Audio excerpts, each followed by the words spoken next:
What do Muslims think about science and evolution? This week, I have Dr. Shoaib Malik, my co-director with the Abrahamic Theistic Origins Project at Oxford University. He and I are going to discuss the history of science as an intellectual development in Islam, and then how do they think about things like evolution? How do they process the questions? What kinds of questions do they have that Christians may not have about evolution? He's a great friend, and everybody I know thinks he is a fantastic person. I think you will too. Stay tuned. I want to go back, before we talk about evolution in Islam, but I want to go back to that, what you said is Mark showed you how you do religion and science. And so do you have a quick explanation of better rather than worse ways of how you do religion and science, how you put those two things in conversation? Yeah, so I don't think there is just like there's no the scientific method, Right, there isn't right. no one way of doing science and religion. So you could do it historically. So look at historical, events or thinkers that you may be interested in how they're thinking about their theological principles and their natural philosophy. One of the ways of doing it is doing constructive work. So I think this applies to all of the Abrahamic faiths. We have some staple texts that we always fall back on, right? You've got Aquinas in Christianity. You've got Well, for some people. Yeah, for some in This Catholicism. is the other thing we discovered in our workshop last week is there are many different Christianities and Christianities within and many different Islams and Islams within. Yeah. Yeah, right. So at least you've got certain texts that you follow or authorities that you follow, right? But these authorities are 1,000 years old, and how do you relate those ideas or those authoritative opinions in a contemporary context? So what I got from Mark, in particular, what he was really good at was showing me at least how you can take certain positions, not necessarily confessionally, but as what if models. If you adopt this particular model, what are the implications for this scientific equation, right? Or if you have this particular model, how can you interpret quantum mechanics, for instance, right? So that's the kind of stuff that I got really interested in because, like I said, you can either favor one particular interpretation of a scientific theory and then link it very strongly with your theological model. I find that too limiting because I think that gets too close to overcommitting yourself, right? And if we've learned anything from the Galileo affair is don't wed yourself to Aristotelian philosophy too much. That's, well, that part of that story is the part that most people don't know about Galileo. But yeah, I think that what if thinking. So now I can tell you right now in Christian circles, especially more religious conservative Christian circles, there's not words that translate across all the faiths. So religious Jew means something different than religious Christian, but if you think about the more conservative, theologically driven Christian tradition, that brings a lot of uncertainty and anxiety because they're like, we don't want the what if model of theology. We want the right one, the Yeah. singular correct. I'm caricaturing the worst intuitions, but we want the singular correct theology. Where I tend to try to convince people that even the Christian scriptures, Old Testament, New Testament, tend towards better and worse, not the right one and the wrong one, right? Is that there are better and worse. And so we can just think about what makes the better ones better. So what do you think makes the better science and religion conversations better? Maybe you can have encountered some things that you think makes them worse as well. So I You don't I have to think call out my book on the worst one. so I think there are two layers here. So on the one hand, you have the conversation about these intra-diversity theological models. So within Christianity, you have competing visions of God, Right. creation, and the relationship between the two. Same goes in Islam and Judaism, I'm sure. But then you also have the question of how do you relate those models to these science and religion nexus, right? Like how does that work? My personal approach now is that I believe everyone should have a voice on the table, right? So if you espouse, occasionalism, or if you espouse these different, divine action models, another term that people may not know, but Right. Yeah. it's just a way of how Occasional God. free will models versus God causes everything, where Yeah, you yeah, fall yeah, on yeah. those That's on a that better way of spectrum. putting Yeah. it. So I think that everyone should have the ability to be able to say, this is where I'm coming from, and that's how I'd interpret a certain, scientific idea. So academically, I think I would be a pluralist. I would say that everyone should be able to express those things, because I'm not too interested in closing off a certain theological school just because I disagree with that school. I think we've done that for 1,000 years. It hasn't really gotten us anywhere, apart from another set of books that may be collecting dust in a few hundred years from now. So I think that we have to accept that there are differences of opinions. That's the first thing, which I think some people find it hard to do because they have a very confessional way of approaching these. But I think that's what needs to happen. You need to be very clear and forthcoming with what your metaphysics is, what your epistemology is, and then let us walk us through your journey, walk us through your model. And I think that is a better way going forward. So I don't necessarily say that I disagree with this because of that. I'll say that from this particular model that would be considered problematic because of da da da da, and that's I think a better way. But I think that just criticizing someone just because you have that theological difference, I don't think that's the space for science religion. I think that's pure theology as opposed to science religion. Yeah, that's a good distinction. And even there, you sound more like a mathematician to me than even a scientist in the sense of, there's a freedom in mathematics just to throw every model on the table and kind of see what sticks, or keep one around that you're not even sure what it's good for, but maybe later on it becomes handy to somebody. Right, right. I mean, don't get me wrong. This is my mature thought, right? I wasn't like this when I was younger in the field. Right, right. So when you're in a seminary system in particular, there's a hidden curriculum. You don't step out of these X, Y, Z red lines, which I'm sure several Christians and Jews can also see. But I think that if you want to really advance the field, one of the ways you do that is by allowing different voices to come forward, because it's only through disagreements that you can have more sophistication, right? I mean, we're not going to get Aquinas or Augustine or Ghazali or Avicenna if they didn't have their precursors that they were responding to, right? I mean, Maimonides, he was responding to certain people in his context, right? You can see that in his, Guide to the Perplexed. So I think that in order to have that level, you need to be able to have the environment to let dialogues flow, let conversations flow. But I appreciate that some people may not like that attitude precisely because they feel that it may harm, their faith or maybe harm the wider society's faith, right? I think that those are valid concerns. However, I think there's a big distinction now between where we are today in history versus where we were. We are now a knowledge-centric civilization, Hmm. right? Knowledge is no longer limited to bricks and mortar. It's wherever the electrons go now over the optic wires. And so I think that you can shield yourself however much you want to, but knowledge is out there. It's all there. And I think rather than being afraid of it, we have to, I think, create attitudes where we can say, okay, I haven't given this much thought. Let me retreat and think about it. Or, okay, let me see what you're saying. And I may not agree, but I just want to have a sense of where this is coming from. That's the kind of attitude I think I'd like to foster in the field. Yeah. And I think there's two different approaches.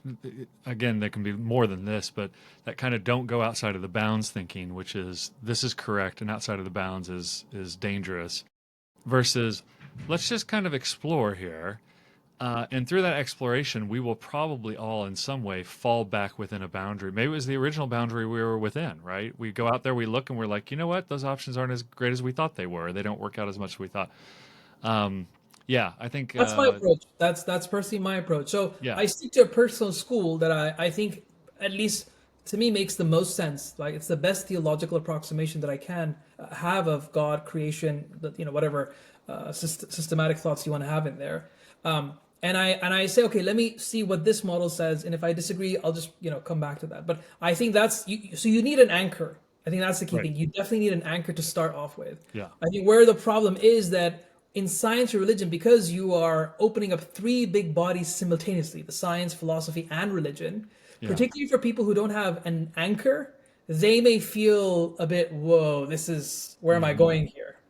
So I have seen that with some students as well. So, so you've got to be careful, I think, with how you manage those conversations.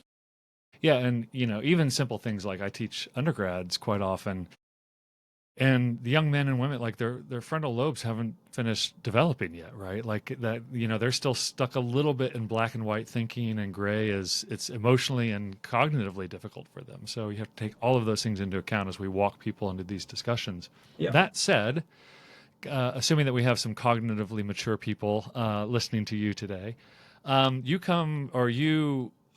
noticed that your work tends to favor the Asherite school.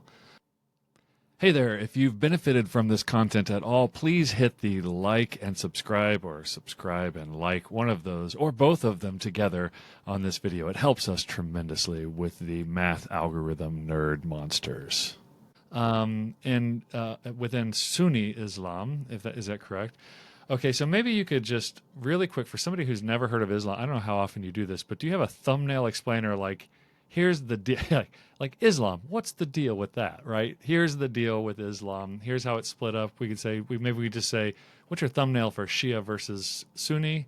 And then how has Islam like entered the intellectual world over time? Yeah. So you're asking for like long, detailed Yeah. Just summarize the entire history of a very complex tradition. Right. So I would say like the thumbnail understanding of Islam is that it sees itself as the final word of God, as a successor and an abrogator of the religions that come before it. So primarily Judaism and Christianity. It actually refers to those two religions very explicitly in the text. The prophet is Prophet Muhammad, and the God that is depicted is not an Arab God as is sometimes misunderstood. It's not specifically for the Arabs, or it's not specifically for that region. It's God of everyone, of everything, right? Just because it has an Arab sounding name, Allah, people I think misunderstand that its depiction. Which, for listeners, I want to refer back to an episode with Jerry Huang, who's an Old Testament scholar who has a whole chapter in his book on why Allah is actually a Hebrew. It's a Hebrew appropriate term that the biblical authors would be completely on board with using about God. Oh, okay, cool, very good. Now, where the separation comes into play, it's very early on in the history. It's to do with the correct succession after the prophet. So the Sunni school of thought has the opinion that the prophet never made any declarative assertions on who would be the successor. Mm-hmm. So it would be open up for democracy. Ironically, that word doesn't sit so well in the minds of many in relation to Islam. So, right. So, but yeah, it's supposed to be, an open conversation. There should be a council of sorts that chooses the next leader. Whereas for the Shia school of thought, it's through the lineage of the nephew of the Prophet who married the daughter of the Prophet, Fatima. And it's their lineage through which you have these infallible imams that come in that are meant to be the caliphs or the leaders of the Muslim world. And this is where you see that tension emerge from, a few generations after the Prophet's death, right? So that's like the thumbnail version of two. So that's what I'd say that's a very good thumbnail, by the way. I'm glad. Okay, so good. Good job. Okay, good. Thumbs up. All right, good. Up. Right. In the contemporary world, if you wanted like a percentage reference, so just the latest surveys that I've seen, between 80 to 85% of the Muslim world is Sunni, and 20 to 15% is Shia, right? And I would say the hotspot of the Shia, camp is Iran at the moment, right? And the Sunni world is dispersed all over, though you'll find Shias, several places around. So if you go to the UK, for instance, you can easily see, okay, that's a Shia mosque, that's a Sunni mosque. You'll be able to see because they even have some differences in the way they pray. So you'll notice that, for the most part, Sunnis pray here. They're not excluded. They also pray on their sides. But one of the key distinctions you can perhaps make is for Sunnis, usually they pray with their hands here in their front. With Shias, it's on the sides. Oh, so I didn't know that. Yeah. So if you ever go to a mosque, if most of the people are praying on their sides, most likely it's not always the case, because there is one school within the Sunni world where you're allowed to pray like this on the sides, right? So just those are some differences that come up. Unfortunately, just like with every other intra-religious disagreement, there has been bloodshed over history, and I think that's nothing specific to Islam. Definitely not. Politics come into play, economics come into play. But where I think that, coming in now to your third question, which is what is the intellectual history? This is where I think we're now seeing a reversion you know, of the long shadow of Orientalism that Hmm. still haunts the academy, right?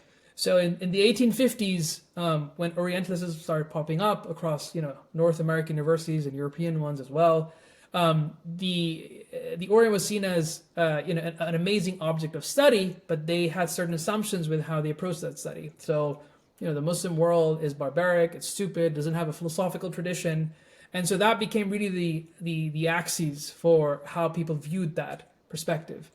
Sorry, that region. I think over time, in the past few decades, now things are slowly, being revised in that people are finding out, oh, there are all these amazing scholars that Islam has, right? They've got Ghazali, they've got Razi, they've got Avicenna, for example, And so what was initially thought was just a mere or a passive a reception of ideas. So there's two translation movements that happen. In the ninth century, right, there's a whole flux of information and books coming in that are being translated into Arabic from, from Hinduism, from Farsi, from all these other Latin languages as well, right? And so they're coming into Arabic. And the general opinion a couple of decades ago was that Muslims just held on to this and it was Hmm. translated back. Right. But now they're realizing it wasn't just a passive reception, it was an active engagement. And so now you're finding all these cool texts, like, for example, the one that I hold here. This is a scholar that I'm studying, Fakhruddin al-Razi, who had amazing insights in how he was integrating and dealing with Neoplatonic thought, Aristotelian ideas in his theological matrix. So I think there's now a huge interest in the history of Islam. And I think that people are now slowly filling in the gaps, which were huge a couple of decades ago. So I think that there's now a growing recognition that there is an intellectual backbone, and I think that is where we are at the moment. And my role in that conversation is I'm trying to show how these ideas can be instrumentalized today for science and religion. Right. I think it's worth mentioning, since we're going to talk about evolution here in a second, it's not by accident that Orientalism and evolutionary theory are doing similar moves, in the sense of there's this progressivist and evolutionist movement in the West that basically says we've moved from, and most people will recognize it, something like the caveman to the civilized man. Right. And so when anthropologists went out and studied the world, they looked at people who they thought looked like cave people. So these were uncivilized people because they didn't have concrete houses, or they didn't have advanced tools or something. And so this kind of primitive society versus civilized society actually became the tool for oppressing a lot of people, right? It became the justification, because we're civilized. We need to teach these people how to be civilized, and they'll be our workforce in the meantime. Um, so yeah, this wasn't just merely an idea that they were primitive people. It had real world horrible implications for a lot of people, as some versions of progressivism still do to this day. Um, okay, so let's get to two questions. Where are Muslims on the science religion conversation, like as a whole? Where is Muslim scholarship on that topic? And then, or how do they rate themselves? And then, secondly, where is, like, on the street? I don't know if we can talk about the Arab street anymore, but the kind of on the street view of evolution amongst Muslims. Okay, let's start with the first one, but I think we need to have a historical starting point to be able to appreciate where we are today. I would say that discussions about Islam and modern science, so I'm not talking about Aristotelian science, but modern science, I would say you would find those conversations starting in the 1900s, right? Early 1900s. Now, why this is an exciting area is because you have people who are beginning to recognize, the intelligentsia that is, that the Muslim world is clearly falling behind. And you've got to bear in mind that 150 years ago, none of the Muslim countries that you and I know existed. There was no such thing as the UAE. There was no such thing as Thailand, Indonesia. All of that was, the caliphate, the Muslim caliphate, which dissolved in 1924. And this was because of colonization and a host of problems. So Right. the first, Those states were drawn by largely Western powers. Yeah. yeah, exactly, right. Now what's interesting is that if you look at the ideas of the scholars of the time, they were looking at science as a comparative study between Islam and Christianity. So what makes the West so powerful? And I think one of the clearest, points of attachment was Christianity. Maybe it's their religion that makes them better scientists than us. So the first few scholars that started talking about science and religion were people who wanted to really improve the Muslim world by, raising this idea of progression. We need to learn the foreign sciences. We need to learn the Western sciences. Otherwise, we're going to fall behind. And so you even have books. So there's one famous guy. So Al-Azhar is like, you could say, one of the many Vaticans of the Muslim world. We don't have a central authority. We have hegemonic authorities, right? So in Egypt, Azhar, one of the longest, oldest universities in the Muslim space. And he was the Grand Mufti. Like he was the rector, right? And so he had this book called Islam and Christianity in Relation to Civilization and Science, right? And interestingly, in that book, he shows, or he tries to show, that Islam is better than Christianity because of all these blunders in the past. And guess what? I don't think you know this, Drew. His ideas were sourced from John William Draper, the conflict guy. Yeah. So that means John William Draper's ideas made their way into Arabic or somehow to Abdul, to that scholar, right? Wow. So, you get stuff like that. And so I think that the initial discussion was all about how we need to think ahead, how we need to move beyond, how we need to kind of be able to take in these new sciences. And so what happened after 1924, when the caliphate dissolved, nation states started emerging. And naturally, a big part of nation state development is education. And how do you stay competitive? You need the modern sciences. So there's this huge importation of curricula from the US, from Canada, from the UK.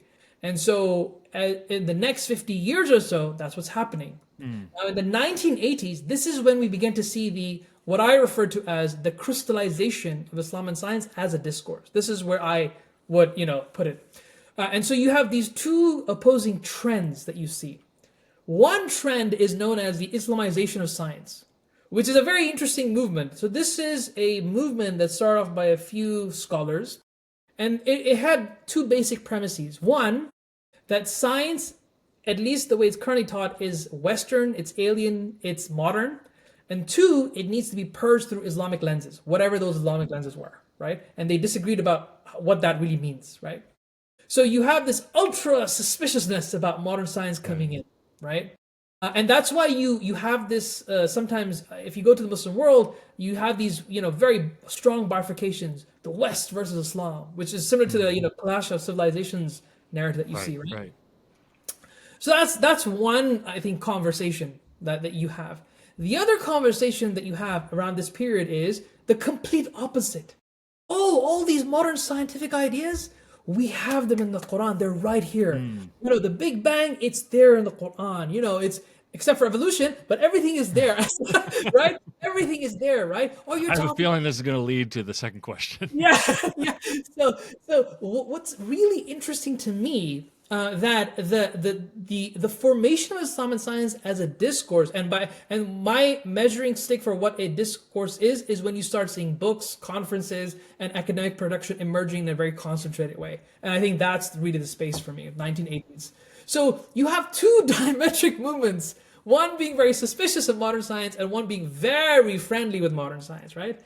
Now, from the 1980s to the 2000s, this was, I think, the reigning dominant way of thinking about these two.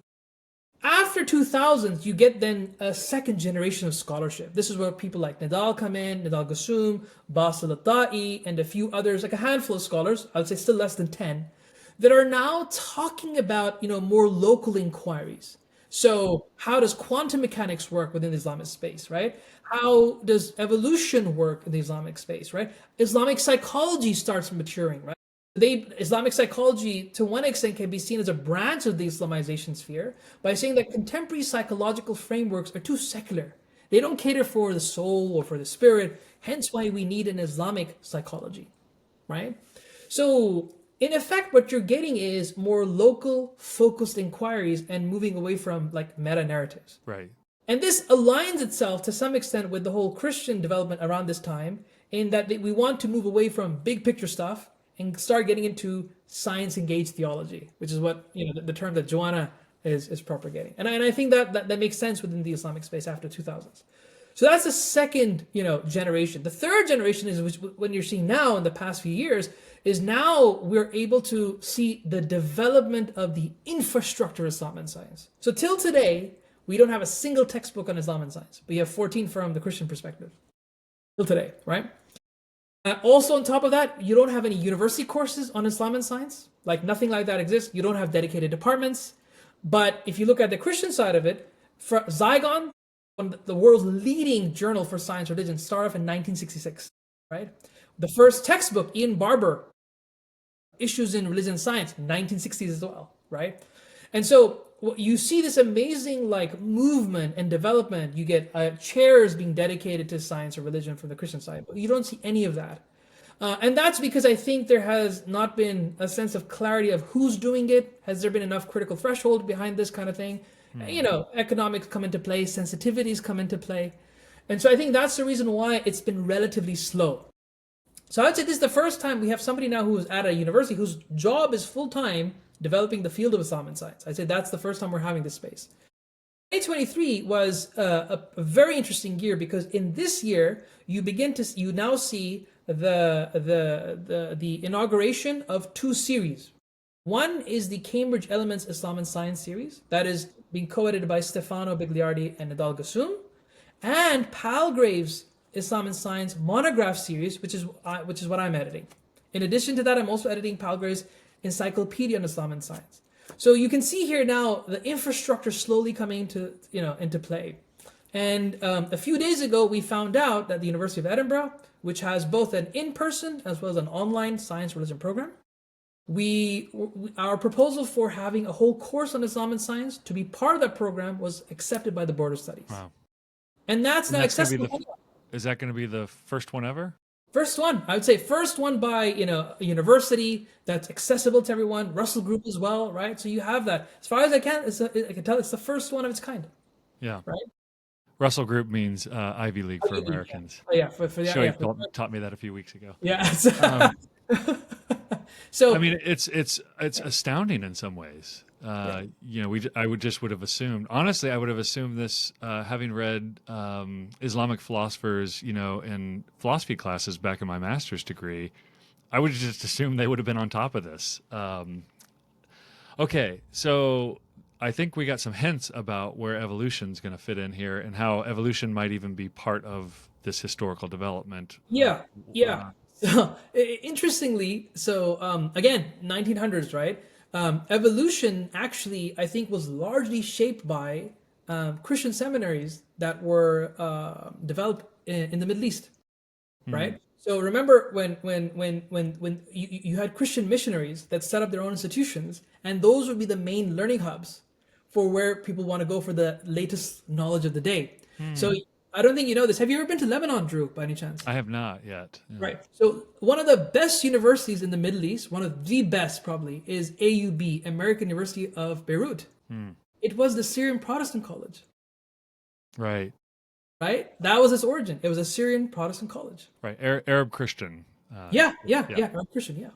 And so naturally, some of the developments that were taking place in the West started influencing scholars and how they were being seen, because of these seminaries, or just because of the material that was being translated from whatever language into Arabic, right? So you get the usual. In the early days, evolution was seen as a communist, Marxist theory, right? That was some of the responses you find in the 1920s, 40s, 50s, right? Then it started getting linked to atheism and materialism. You find those expressions as well.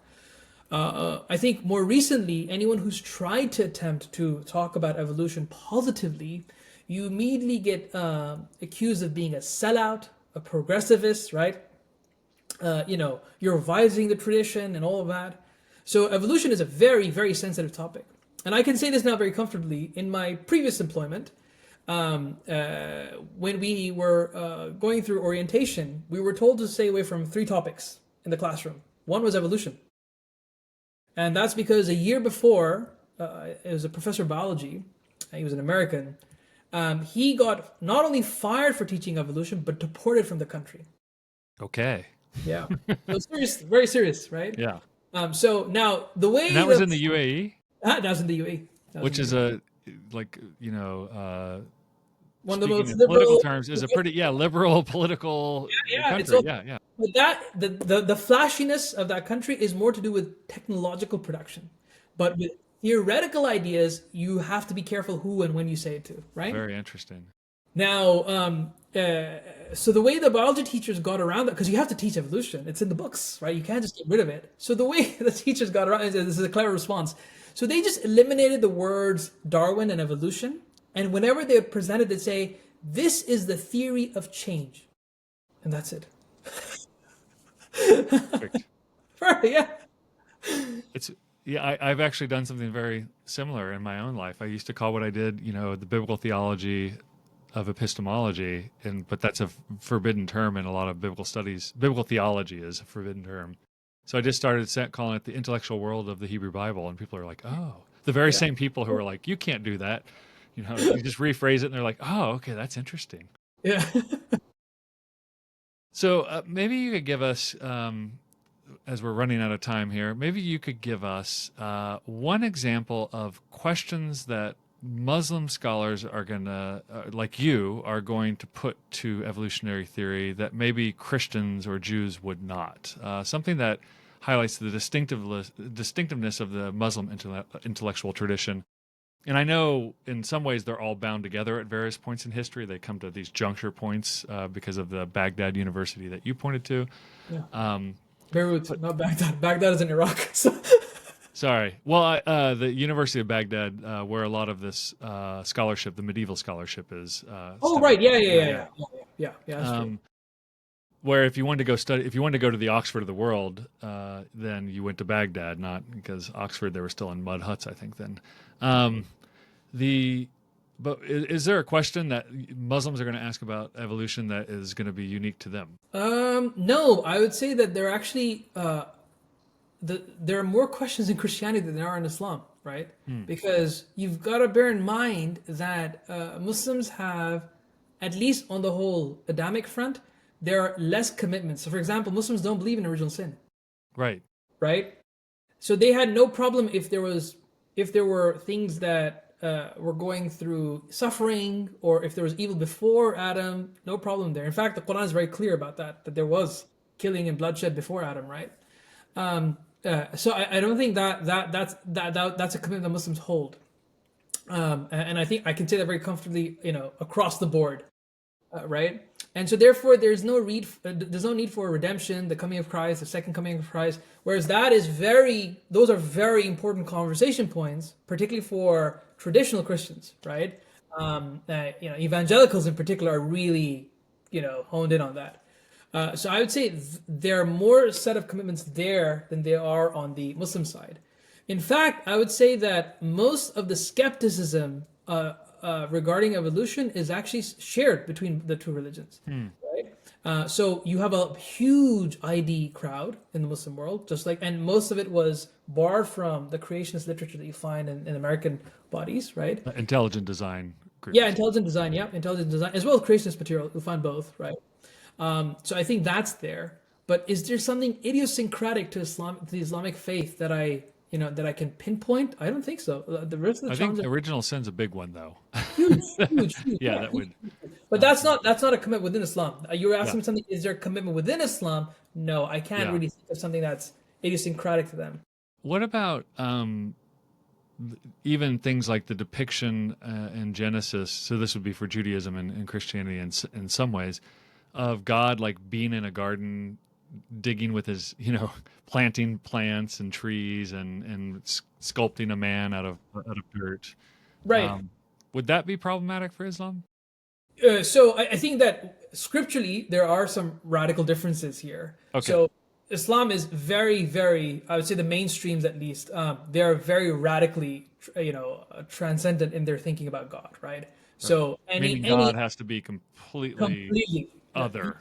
Yeah, he's just this other, completely radically other entity, right? So Jesus doesn't make sense on so many fronts in Islam, right? And as we saw in Oxford a few days, Hajj day has zero, compassion within Islamic faith. Like there's no that this doesn't make sense. It's so alien to the Muslim mind, Right. and that's because we believe that God is so transcendent that He cannot be involved, at least like a human, on the day-to-day affairs of the world. He's Right. controlling everything moment to moment, but Right. He is not everything, or He's not a part of everything. Yeah, that's really helpful. Well, I hate to end there because that's just a taster at this point of some of your great thought. Maybe we'll have to have you back on to explain some more because I'm sure people are going to want to hear more. Um, so you are the lecturer at the University of Edinburgh in Religion and Science, and people can actually come study with you, right? Yeah, yeah. I mean, we have both in person as well as online MSc programs and PhD options as well. So, feel free to reach out if you have any questions.